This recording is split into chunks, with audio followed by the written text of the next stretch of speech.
अस्सलामुअलैकुम नाजरीन। Drama serial फांसी की नेक्स्ट एपिसोड में आप देखेंगे कि फातिमा को मुताहिर की सारी हकीकत का पता चल जाता है कि मुताहिर अब सवेरा से शादी करना चाहता है। फिर फातिमा मुताहिर से कहती है कि अगर तुम इज्जत के साथ यही चाहते हो कि सवेरा को तुम्हारी असलियत का पता ना चले तो तुम्हारे लिए यही बेहतर है कि मेरा बच्चा मुझे दे दो। अगर तुम चाहते हो कि मैं खामोश रहूं तो मेरा बच्चा मुझे वापस दे दो, और अगर तुमने मेरी बात ना मानी तो फिर अपने अंजाम के जिम्मेदार तुम खुद ही होगे। ये सब सुनकर मुताहिर बहुत ही घबरा जाता है। फिर मुताहिर भी काफी मजबूर होकर रह जाता है क्योंकि वो इस हालात में कोई भी फैसला नहीं कर पाता। फिर आखिरकार मुताहिर फातिमा को उसका बच्चा दे ही देता है। उधर फातिमा अजलान को हासिल करने के बाद काफी खुश होती है क्योंकि फातिमा तो पहले से ही मुताहिर के साथ कोई ताल्लुक नहीं रखना चाहती थी, और अब तो फातिमा को हर हाल में उसका बच्चा ही अजीज होता है। फातिमा ने मुताहिर को अभी तक माफ नहीं किया होता क्योंकि मुताहिर ने फातिमा के साथ अच्छा नहीं किया था। फिर आगे आप देखेंगे कि मंसूर साहब के समझाने पर उमैर की वालदा को कुछ अरसे के बाद इस बात का अंदाजा हो जाता है कि फातिमा बहुत ही अच्छी है। फिर फातिमा भी अपनी ताई अम्मी के साथ फरमाबरदारी का मुजाहरा करते हुए उनका दिल जीत लेती है। फिर उमैर की वालदा यही सोचती हैं कि जो कोई सुल्ताना ने मुझे फातिमा के खिलाफ कहा था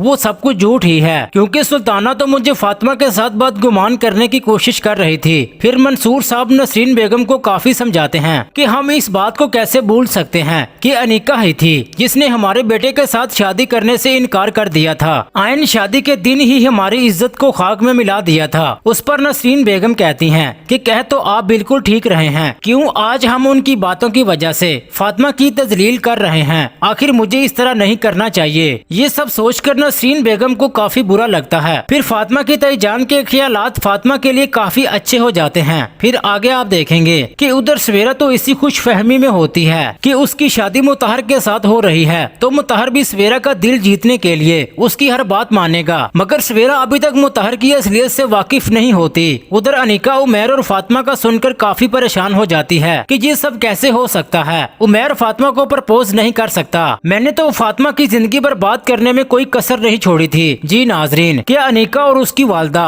उमैर और फातिमा की शादी को रोकने में कामयाब हो जाएंगी? अपनी कीमती राय का इजहार कमेंट सेक्शन में लाजमी कर दें। वीडियो अच्छी लगी तो लाइक कर दें। अगर आपने अभी तक हमारा चैनल सब्सक्राइब नहीं किया तो काइंडली सब्सक्राइब करके बेल आइकन प्रेस कर दें ताकि हर आने वाली वीडियोस आपको मिलती रहें। शुक्रिया। अल्लाह हाफिज।